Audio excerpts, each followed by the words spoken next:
Hello my YouTube family. तो अभी हम सबको पता है कि सीटेट का फॉर्म जो है आ चुका है। सीटेट का फॉर्म फिलअप स्टार्ट हो चुका है। तो अभी क्या है ना कि अभी बहुत लोग सीटेट के लिए भी अप्लाई करेंगे, तो बहुत लोग सीटेट का एग्ज़ाम देंगे। तो अगर आपका सीटेट क्लियर हो जाता है तो उसके बाद जैसे कि अगर आप टीजीटी इंग्लिश के लिए प्रिपेयर कर रहे हो, तो मैं यहाँ पे अपने चैनल पे टीजीटी इंग्लिश के लिए इंग्लिश लिटरेचर का जो पोर्शन है वो कवर कर रही हूँ। ओके, तो सी गाइज, मेरा ना जो भी है मैं अपना ही नोट्स शेयर करती हूँ। जो मैं अपना नोट्स बना रही हूँ मतलब वही शेयर करती हूँ, वही मैं मतलब अपने वीडियो में शेयर करती हूँ। ओके, तो अगर आप टीजीटी इंग्लिश के लिए प्रिपेयर कर रहे हो तो आप मेरे चैनल पर विजिट कर सकते हो। वहाँ पे मैंने टीजीटी इंग्लिश का प्लेलिस्ट बनाया हुआ है, आप वहाँ देख सकते हो। मैंने अभी स्टार्ट किया हिस्ट्री ऑफ इंग्लिश लिटरेचर। मैं हिस्ट्री ऑफ इंग्लिश लिटरेचर के जितने भी पीरियड्स हैं वो सब शुरू की हूँ। तो मैंने अभी तक ना Anglo Saxon period, Anglo Norman period कर चुकी हूँ। उन दोनों पीरियड के इम्पोर्टेंट जो लिटरेरी वर्क्स है, राइटिंग्स है, वो कर चुकी हूँ। मैं इनफैक्ट एक टेबल भी बना रही हूँ, जैसे कि अगर जैसे कि एक बार मेरे सारे हिस्ट्री मतलब history of English literature complete हो जाए ना, तो मुझे नोट्स ना पढ़ना पड़े। ऐसे मैं एक टेबल बना रही हूँ जो कि बाद में बस मैं एक रिवीजन करूँ और गो थ्रू हो और मेरे को सारी चीज़ें जो है याद हो जाए। ठीक है, तो अभी जो है ना मैंने जो नेक्स्ट जो हम स्टार्ट करने वाले हैं, आज जो मैं स्टार्ट करने वाली हूँ वो है एलिजाबेथन पीरियड। तो एलिजाबेथन पीरियड से क्या होता है ना कि हमारी अभी के जो इंग्लिश लिटरेरी वर्क्स हैं वो कहीं ना कहीं वहाँ से हमें समझना शुरू हो चुका था, हम समझने लगे थे वहाँ से। ठीक है, तो लेट्स गो और देखते हैं कि मैंने एलिजाबेथन एज का जो नोट्स बनाया है वो कैसे है, और मैं वो आपको समझाने की कोशिश करती हूँ। Okay, so let's go. This is Elizabethan period जो कि स्टार्ट होता है 1558 से लेकर 1603 तक। ओके, सो इंट्रोडक्शन में ऐसे बनाती हूँ। सो आप देख सकते हो, the Elizabethan era is the epoch in the Tudor period of the history of England. During the resign of queen Elizabeth one 1558 to 1603, historians often depict it as the golden period of English literature. During this era, England experienced the peace and prosperity while the art and flourished. The time period is named after Queen Elizabeth I, who ruled England during this time. तो Elizabethan period में क्या होता है, जो period the history of England जो होता है उस समय स्टार्ट होता है। उस समय के थ्रोन पे कौन बैठी रहती है? क्वीन एलिजाबेथ वन, जिनका टाइम शुरू होता है 1558 से लेकर 1603 तक। इसीलिए उस पीरियड का नाम जो है हमने एलिजाबेथन एज दिया है।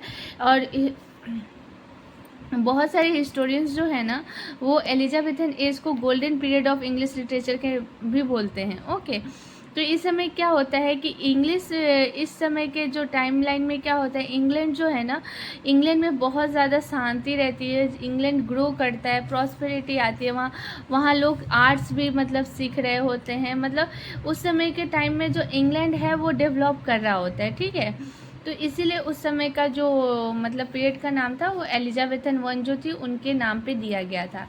Elizabethan age is considered to be the height of the English Renaissance and saw the full flowering of English literature and English for poetry. This age is perhaps most famous for its theatre and the work of William Shakespeare. तो Elizabethan age में जो क्या होता है, English renaissance मतलब क्या होता है, इंग्लिश का रीस्टार्ट, जो रीबर्थ होता है वो फिर से रीबर्थ होता है। और उस समय देखते हैं कि इंग्लिश लिटरेचर जो होती है उस समय बहुत ग्रो करती है, फ्लरिश करती है, पोइट्री भी आता है, ड्रामा भी शुरू होता है, थिएटर भी आते हैं। और एलिजाबेथन एज के, एलिजाबेथन पीरियड में ही क्या होता है, विलियम शेक्सपियर के जो वर्क्स हैं वो भी हमें देखने को मिलते हैं। Third, English Renaissance theatre began with the opening of the Red Lion Theatre in 1567। तो इंग्लिश रेनेसेंस मतलब इंग्लिश का रीबर्थ होता है कब? जब वहाँ पे एक थिएटर खुलता है जिसका नाम होता है द रेड लायन। कब खुलता है? 1567 में। And many more permanent theatre open in London over the next several years. तो उसके बाद भी बहुत सारे theatre, permanent theatre in London में खुल जाते हैं, including the curtain theatre in 1577। तो कर्टन थिएटर जो है वो 1577 में, and the famous globe theatre in 1599 में। तो ये जो कुछ थिएटर हैं वो हमें इम्पॉर्टेंट है, जो कि याद रखना है। The period produce some of the world's great playwrights including Christopher Marlowe and William Shakespeare. तो इस पीरियड में क्या होता है, क्रिस्टोफर मार्लो और विलियम शेक्सपियर के बहुत सारे जो वर्क्स हैं फ्लरिश होते हैं, और वो क्या होते हैं, बहुत सारे वर्क्स जो हैं हमें देखने को मिलते हैं। सो नेक्स्ट पॉइंट हमारा देखते हैं कि हमारा नेक्स्ट पॉइंट क्या है। फिर हमारा नेक्स्ट पॉइंट जो है वो आता है popular genre of theatre including the history play, the tragedy and the comedy, the major literary figures. So the popular genre of theatre include the history plays, the tragedy and the comedy. The major literary figure of its period were Sir Philip Sidney, Christopher Marlowe, Edmund Spenser, William Shakespeare and Ben Jonson. ये जो हैं कुछ important writers जो थे उस समय के कुछ important writers थे Elizabethan age के. The Elizabethan age saw the flowering of poetry. It was also the golden age of drama for the plays of Shakespeare and Marlowe. Shakespeare और मार्लो के लिए ये क्या था, एक गोल्डन एरा था उनके प्लेस के लिए, ठीक है. और इस समय ना बहुत सारे जो मतलब हिस्टोरियन से इंस्पायर्ड हुए थे, बहुत वैरायटी के प्रोज आए, बहुत वैरायटी की पोइट्री आई. Okay, defining works of the age include Edmund Spenser, the Shepherd's Calendar and the Faerie Queene and the sonnet of Sir Philip Sidney, Edmund Spenser and William Shakespeare. ये कुछ जो है sonnets जो William Shakespeare के थे उस समय आए थे. एडमंड स्पेंसर के कुछ मतलब इम्पोर्टेंट राइटिंग्स आए थे. फिर अब इम्पोर्टेंट फैक्ट कुछ देखते हैं क्या है. The Royal Exchange, the first stock exchange in England, was established by Thomas Gresham in 1569. Queen Elizabeth was the Protestant and was constantly in danger of being assassinated by the Catholic who wanted to replace her with the Mary Queen of Scots. तो बहुत सारे जो peoples थे वहाँ के queen Elizabeth को replace करना चाहते थे. मैं किसके लिए, क्वीन ऑफ स्कॉट्स जो कि जिनका नाम मैरी था, और इसलिए क्योंकि वो जो है कैथोलिक्स को वो कम मतलब प्रोटेस्ट करती थी. Okay, coaches became a very popular mode of transportation in England with the wealthy and noble during this time. Queen Elizabeth never married and nor had children. She said she was married to her own country.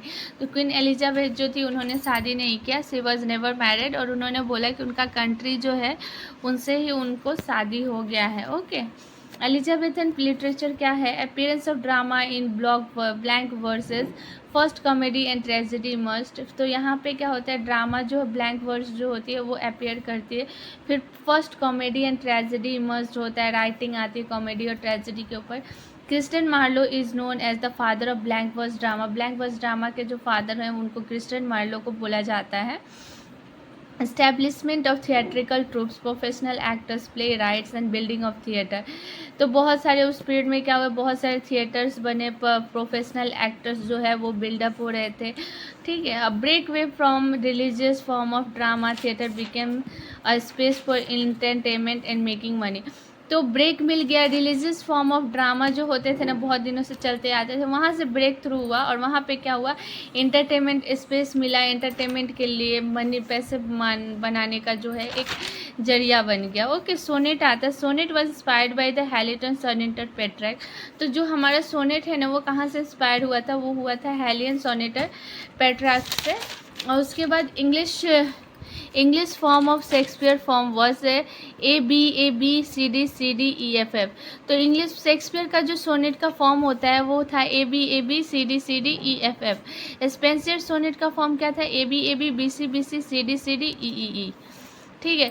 14 lines of इयम्बिक pentameter. जो 14 lines के इयम्बिक pentameter जो है वो Shakespeare के sonnets हैं. Most sonnet sequence were dedicated the themes of love, beauty, courtship and marriage. तो Shakespeare के जितने सोनेट्स थे ना वो डेडिकेटेड थे लव के ऊपर, ब्यूटी, कोर्टशिप और मैरिज के ऊपर. Sonnet is lyrical poem in 14.